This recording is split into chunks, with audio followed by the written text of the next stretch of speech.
आपके कहने से कुछ नहीं होने वाला है। आप ये कहते हैं कि आप बड़े दुखी थे और आप जब से उस धार्मिक स्थान पे जाने लगे हैं, वहां पर मंदिर में पूजा करने लगे हैं, आपके जीवन में परिवर्तन आ गया।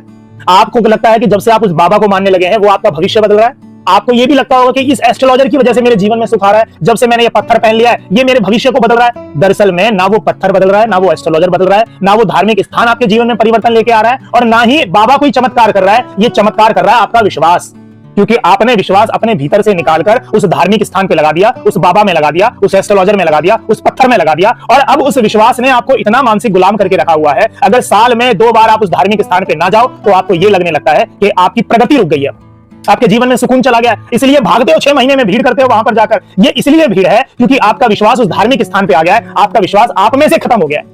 अगर आप स्वयं ही अपने ऊपर विश्वास करने लगो तो प्रकृति आपको वो सारी चीजें देने लगेगी जो वो पत्थर दे रहा है, जो वो एस्ट्रोलॉजर दे रहा है, जो वो बाबा दे रहा है, जो वो धार्मिक स्थान दे रहा है। जिस प्रकार हिरण्यकश्यप ने खंबे में प्रहार किया तो नरसिंह भगवान निकला है, क्योंकि हिरण्यकश्यप को विश्वास हो गया इस खंबे में कुछ है, और जब विश्वास हो जाता तो चीजें मिलने लगती हैं। आप अपने ऊपर विश्वास करने लगते तो आपको अपने ऊपर से चीजें मिलने लग जाती। तो विश्वास जहां पर आप डालेंगे वहां से आपको जो है फल मिलने लग जाएगा। मगर ये मत मानिए कि उस जगह से आपको तरक्की मिल रही है, वहां पर जाना बंद कर दोगे तो तरक्की बंद हो जाएगी। ये बिल्कुल उसी पक्षी की तरह है। एक पक्षी आकाश में लकड़ी पकड़ के जो है उड़ता है, उस पक्षी को लगता है कि लकड़ी छोड़ दूंगा तो मैं मर जाऊंगा। उसको लगता है कि लकड़ी ने मुझे पकड़ा हुआ है, इसलिए वो धार्मिक चीजें, धार्मिक पत्थर, धार्मिक बाबा, धार्मिक एस्ट्रोलॉजर आपको गुलाम कर रहा है। आप पक्षी थे, आप लकड़ी बन के बैठे हुए हो, आप लिमिट में जी रहे हो। आप विश्वास अपने ऊपर तो करके देखिए, प्रकृति आपको वो सारी चीजें देंगी।